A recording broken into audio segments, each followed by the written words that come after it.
샬롬. 4월 8일 이슬기도 여신 여러분 환영합니다. 우리 암송하고 시작하도록 하겠습니다. 오직 사랑 안에서 참된 것을 하여 범사에 그에게까지 자랄지라. 그는 머리니 곧 그리스도라. 한 번 더 합니다. 오직 사랑 안에서 참된 것을 하여 범사에 그에게까지 자랄지라. 그는 머리니 곧 그리스도라. 에베소서 4장 15절 말씀. 아멘. 오늘 우리가 살펴볼 말씀은 레위기 11장과 12장, 시편 13, 14편, 잠언 26장, 데살로니가전서 5장입니다. 네, 본문을 경계라는 단어를 통해서 살펴보도록 하겠습니다. 레위기 11장과 12장은 이스라엘 백성들에게 정결한 것과 부정한 것의 그 경계를 명확하게 보여줍니다. 먹을 수 있는 동물과 먹을 수 없는 동물, 어, 그리고 출산 후 정결 의식 등의 규례는 단순한 위생 문제가 아니라 하나님의 거룩하심을 반영하는 구별의 원리입니다. 이스라엘 백성들은 일상의 모든 선택에서 이 경계를 지킴으로써 자신들의 신앙을 실천하고 언약 백성으로서의 그 독특한 정체성을 확립했어요. 내가 거룩하니 너희도 거룩하라 하는 말씀처럼 이 경계는 하나님과의 관계 속에서 자신들을 구별하는 표지였다라고 할 수 있겠습니다. 그리고 시편으로 넘어가 볼게요. 시편 13, 14편을 보면요. 이 시편들은 믿는 자와 믿지 않는 자 사이에 분명한 경계를 그립니다. 시편 13편에서 다윗은 극심한 고통 속에서도 하나님의 인자하심을 신뢰하면서 기다립니다. 반면 14편에서는 어리석은 자는 그의 마음에 이르기를 하나님이 없다 하는도다라고 시작하면서 하나님을 부인하는 마음이 어떻게 모든 악행의 근원이 되는지를 보여줍니다. 이 경계의 핵심은 내적 태도와 그에 따른 행동입니다. 고난 중에도 하나님을 신뢰하는 믿음이 있는가, 혹은 하나님을 부인하는 마음이 있는가에 따라 구원의 소망을 가진 자와 그렇지 않은 자로 구분이 되는 것이죠. 이어서 잠언 26장입니다. 26장은 미련한 자와 지혜로운 자의 명확한 경계를 제시하는데요. 미련한 자는 자신의 어리석음을 반복하고 게으른 자는 변명을 늘어놓으며 다툼을 일으키는 자는 자신의 입으로 파멸을 자초합니다. 특히 이 장은 말의 사용이 지혜와 어리석음의 분기점이 됨을 강조합니다. 미련한 자는 자신의 말로 인해 어려움에 처하지만 지혜로운 자는 말을 절제할 줄을 압니다.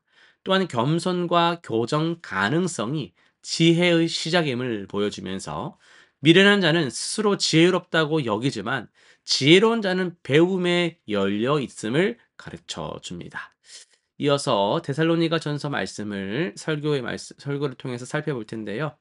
경계의 선 위에 선 그리스도인이란 제목으로 말씀을 전하려고 합니다. 오늘날 우리는 이 경계가 흐려지는 시대를 살고 있어요. 참과 거짓, 선과 악, 빛과 어둠의 구분이 점점 모호해지고 있죠. 이런 시대에 데살로니가전서 5장은 우리에게 날카로운 질문을 던집니다. 당신은 어느 편에 서 있습니까? 빛입니까? 아니면 어둠입니까? 라고 말입니다. 바울은 4절과 5절을 통해서 두세 개의 분명한 경계를 말하는데요. 형제들아 너희는 어둠에 있지 아니하매 그날이 도둑같이 너희에게 임하지 못하리니 너희는 다 빛의 아들이요 낮의 아들이라 우리가 밤이나 어둠에 속하지 아니하나니라고 말을 합니다. 여기서 주목할 것은요. 중간 지대에는 없다는 겁니다. 우리는 빛에 속해 있거나 어둠에 속해 있거나입니다. 회색 지대, 애매한 경계는 없습니다. 마치 이것은 임신했거나 임신하지 않았거나 살아있거나 죽었거나 하는 것처럼 그 중간에 있을 수가 없는 분명한 거라는 사실이에요. 현대 사회는 이런 이분법적 구분을 되게 싫어합니다. 좋아하질 않아요. 모든 것은 상대적이야. 뭐 각자 다 그런 게 있어. 각자의 진리가 있다. 진리는 하나인데 그 진리를 각자가 또 있대요. 하지만 성경은 분명하게 말합니다. 빛과 어둠 사이에는 황혼이 없습니다. 우리는 선택을 해야 하는 것이죠. 6절과 8절에 보면요. 경계의 표직에 대해서 깨어 있음이라고 말하는데요. 이제 바울은 그 표지 그 깨어 있음을 이야기하면서 6 절에 보면 "그러므로 우리는 다른 이들과 같이 자지 말고 오직 깨어 정신을 차릴지라." 이렇게 말합니다. 이 깨어 있음은 단순히 잠을 자지 않는 그런 물리적인 상태가 아니고요. 영적 각성 상태를 말합니다. 마치 보초병이 적의 침입에 대비해서 경계하듯 우리도 영적으로 경계해야 한다라는 거예요. 그럼 뭘 경계해야 할까요? 바로 세상의 가치관이 우리 삶에 생각이 스며드는 것입니다. 소비주의, 개인주의, 쾌락주의 이런 세상의 세속적 가치관들이 우리도 모르게 우리 마음속에 드라마를 통해서 웹툰을 통해서 어떤 문화를 통해서 마음속에 스며들고 점령할 때에 우리는 영적으로 잠들게 되는 거예요. 바울은 계속해서 믿음과 사랑에 호신경을 붙이고 구원의 소망의 투구를 쓰자고 말합니다. 우리의 방어구는 믿음, 소망, 사랑입니다. 이것들이 약해질 때 우리는 어둠의 공격에 취약해지는 거예요. 흥미로운 점은 이 경계 의식이 개인적인 것으로 끝나지 않는다라는 건데요.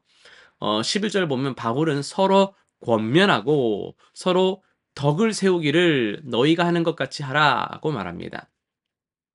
빛의 자녀들에게는 서로를 깨우는 책임이 있어요.